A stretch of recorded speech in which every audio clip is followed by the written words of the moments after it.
तो ये उम्मीद करते हैं, सिर्फ हमारी उम्मीद जो है कोई सियासी पार्टी से या हुकूमतों से नहीं है, क्योंकि इन सब ने मुसलमानों को ठगा है। भारत के मुसलमानों में एक एप्रीहेंशन है, एक डर भी है कि जिस तरह बाबरी मस्जिद को उनसे छीना गया, कहीं इसी तरह से और मस्जिद को ना छीना जाए।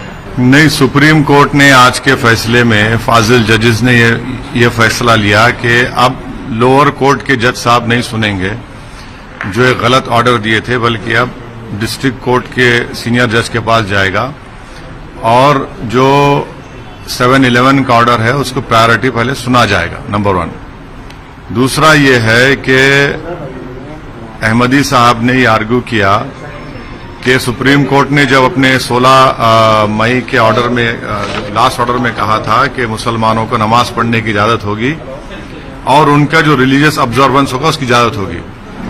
हमारा मानना यह है कि रिलीजियस ऑब्जर्वेंस में वजू भी शामिल है और वजू के लिए मुझे उस पॉइंट से वजू करना जरूरी है।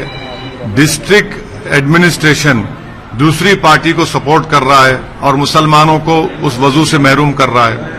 तो आज सुप्रीम कोर्ट ने जब इसका जिक्र किया तो अहमदी साहब ने कहा कि ऑल्टरनेट नहीं, बल्कि हमको जो वजू ऑल्टरनेट अरेंजमेंट नहीं चाहिए। तो जजेस साहब ने ऑर्डर किया कि डायरेक्ट किया बल्कि कि वजू का इंतजाम हो, और हमारे ही नजर में वजू का इंतजाम वहां पर जो नल की टूटियां हैं, पॉन्ड है, उससे हो सकता है। तीसरी बात यह है कि भारत के मुसलमानों में एक एप्रीहेंशन है, एक डर भी है कि जिस तरह बाबरी मस्जिद को उनसे छीना गया, कहीं इसी तरह से और मस्जिद को ना छीना जाए।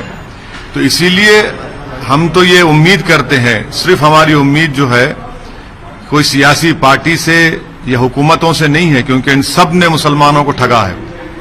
हम ये उम्मीद करते हैं कि सुप्रीम कोर्ट संविधान को सामने रखते हुए, अपने बाबरी मस्जिद के जजमेंट को सामने रखते हुए, 91 की एक्ट को उन्होंने जो भारत के बेसिक स्ट्रक्चर का हिस्सा करार दिया, वो उसको अपहेल्ड करेंगे और जो अंग्रेजी में कहते हैं वॉक द टॉक होगा। और यकीनन आज मैं उम्मीद ये कर रहा था कि सुप्रीम कोर्ट इसी स्टेज पर, वो इनिशियल स्टेज में इसको बोलते हैं ना कि they will nip it in its bud, क्योंकि अब आप देख रहे हैं कि अब ज्ञानवापी से जाके अब मथुरा में शुरू हो गया और मुकामात पर डिमांड शुरू हो गए।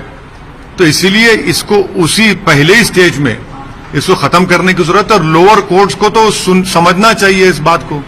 अगर लोअर कोर्ट्स एंटरटेन करेंगे इसको तो फिर वो तो सुप्रीम कोर्ट जजमेंट के खिलाफ जा रहे हैं और भारत के पार्लियामेंट में जो एक्ट बना है उसके खिलाफ जा रहे हैं। सर, सुप्रीम देखिए, मेरा शुरू से मेरा ये स्टैंड रहा है कि मैं एनकाउंटर्स के खिलाफ हूं। ये एनकाउंटर नहीं, मर्डर है।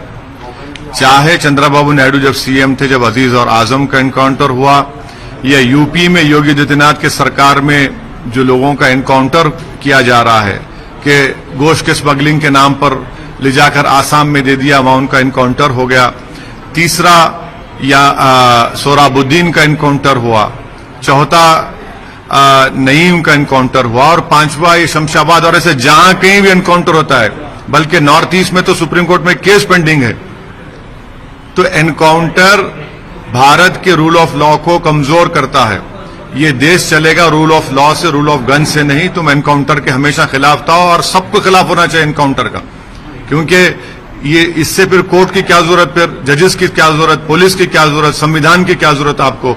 अगर आप उस खाती को सजा दिलाएंगे और उसको जेल में डालेंगे, तभी तो हम में और उन हैवानों में फर्क